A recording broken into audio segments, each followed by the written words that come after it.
بیت المقدس کو یورپی زبان میں یوروشلم کہتے ہیں کہ جس کا مطلب ہے کہ وہ مبارک گھر کہ جہاں گناہوں سے پاک ہوا جاتا ہے۔ یوروشلم یا القدس شہر مسلمانوں، یہودیوں اور عیسائیوں تینوں کے نزدیک بہت ہی مقدس مقام ہے۔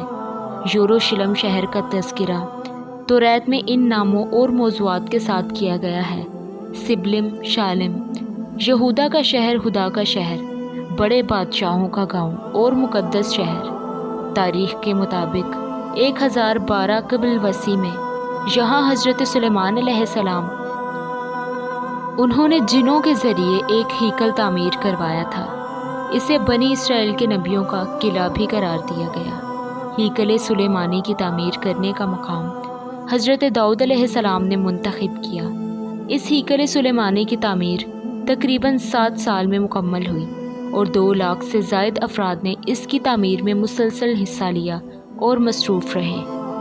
حضرت سلیمان علیہ السلام کے زمانے میں بیت المقدس اپنے دور کا خوبصورت ترین شہر تھا کہ جس کے باعث یہاں بڑے بڑے تجارتی کارواں آنے لگے۔ یہ ایک بہت ہی بڑی اور شاندار عمارت تھی کہ جس پر وقت گزرنے کے ساتھ ساتھ مختلف گروہوں نے حملہ کیا اور یہاں تک کہ مکمل طور پر اسے تباہ کر دیا، کہ جن میں سب سے مشہور بخت النصر کا یوروشلم پر حملہ اور اسے تباہ کرنا ہے۔ مسجد اقصی بیت المقدس میں واقع مسلمانوں کی مقدس مساجد میں سے ایک ہے کہ جس پر اسرائیل کا قبضہ ہے، جو کہ مسلمانوں کا پہلے قبلہ تھا۔ اس لیے اس کا جار اور پہلے کے دور میں بعض حاجی حج کے بعد بیت المقدس کے مذہبی مقامات خاص کر مسجد اقصی کی زیارت پر بھی جایا کرتے تھے۔ بعض روایات کی بنا پر رسول خدا اسی مقام سے معراج پر گئے۔ قرآن مجید کی سورہ اسراء میں معراج کا تذکرہ کرتے ہوئے پروردگار مسجد اقصی کا ذکر کرتا ہے اور قرآن مجید میں ارشاد ہوتا ہے کہ پاک ہے وہ خدا کہ جو اپنے بندہ خاص کو رات کے ایک حصے میں مسجد الحرام سے اس مسجد اقصی تک لے گیا کہ جس کے گرد و پیش ہم نے برکت دی ہے تاکہ ہم انہیں اپنی قدرت کی کچھ نشانیاں دکھائیں۔ بے شک وہ بڑا ہی مہربان اور دیکھنے والا ہے۔ اسلامی تاریخ میں مسجد الحرام اور مسجد النبی کے ساتھ ساتھ اس مقدس مسجد اقصی کو بھی ایک اعلیٰ مقام حاصل ہے اور اس میں نماز پڑھنا دوسری مساجد میں 1000 نمازوں کے برابر ہے۔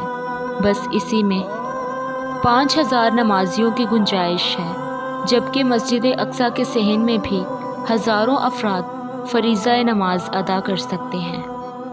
لہٰذا حضرت یعقوب علیہ السلام کو مسجد اقصی کا معمار بنایا جاتا ہے۔ بیت المقدس کی جمہوریت حضرت عیسیٰ علیہ السلام کے ظہور کے بعد کئی صدیوں تک جاری رہی، یہاں تک کہ روم کا بادشاہ قسطنطین عیسائی ہو گیا اور تمام اقتدار عیسائیوں کے ہاتھ چلا گیا۔ جب یہ بادشاہ عیسائی ہو گیا تو حالات بالکل بدل گئے اور اس وقت کے عیسائیوں نے کہ جو یہودا کو حضرت عیسیٰ علیہ السلام کا اصل قاتل سمجھتے تھے، بس ان سے سخت انتقام لیا۔ یوروشلم پر عیسائیوں کا تسلط شام پر مسلمانوں کے حملے تک جاری رہا۔ یہودیوں کا عقیدہ یہ ہے کہ معبد سلیمانی کا باقی ماندہ حصہ مسجد اقصی کے نیچے واقع ہے اور بعض مسیحیوں کے مطابق بس اس لیے بعض یہودی مسجد اقصی کو مسمار کر کے اس کی جگہ پر معبد سلیمانی کو اختیار کرتے ہیں۔ اسی وجہ سے مسلمانوں کو اس مسجد میں آنے سے یہودی منع کرتے ہیں۔ مسجد اقصی بیت المقدس میں اسرائیل کے مقابلے میں ایک اسلامی شناخت کی علامت سمجھی جاتی ہے، لہٰذا بیت المقدس انبیاء علیہ السلام کی سرزمین فلسطین میں واقع ہے۔ جب نبی کریم صلی اللہ علیہ وآلہ وسلم کی بعثت کا وقت قریب آیا تو اس وقت اس پر سلطنت روم کے عیسائیوں کا قبضہ تھا اور سلطنت روم اس وقت بہت ہی طاقتور تھے، لیکن اسی وقت نبی کریم نے بیت المقدس کی آزادی کی خوشخبری دی اور اس کو قیامت کی نشانیوں میں سے ایک قرار دیا۔ لہٰذا عیسائیوں کے نزدیک یہ اسی لیے مقدس ہے کہ سیبل صلبوب اسی جگہ تھی اور حضرت عیسیٰ علیہ السلام اسی شہر میں مصلوب ہوئے، لیکن مسلمانوں کے دین نے روز زوال ہی سے اسے مقدس قرار دیا۔ اس کی بنیاد پر حدیث شریف میں ہے کہ بیت المقدس کعبہ معظمہ کے 40 سال بعد مارز وجود میں آیا۔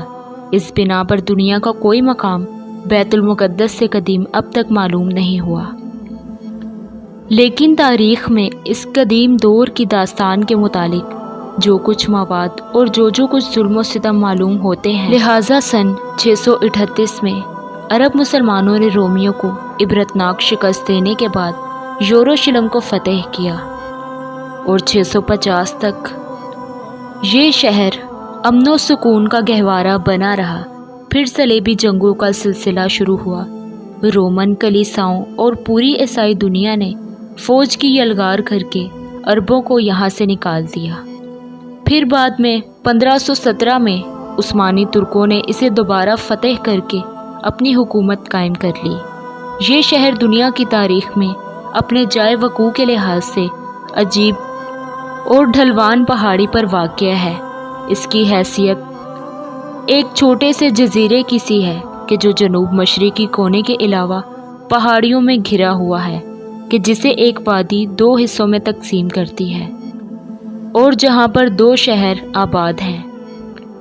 یہاں بلند ترین زیتون کی پہاڑی ہے کہ جو بحیرہ روم کی سطح سے 2600 فٹ اور بحیرہ مردار سے 3500 فٹ بلند نچلی پہاڑی پر موریا سطح سمندر سے 6440 فٹ بلند ہے۔ بحیرہ روم میں یہاں سے 33 میل اور بحیرہ مردار 10 میل ہے، لہٰذا اس سطح مرتفع میں کئی جگہوں پر چونے کا پتھر عام ہے، اور شہر کے جنوب میں نصف میل کے فاصلے پر وادی کیدرون میں غیر یقینی گہرائیوں تک گلابی اور سفید رنگ کا سنگ مرمر ہے کہ جسے سینٹا گروس کہتے ہیں۔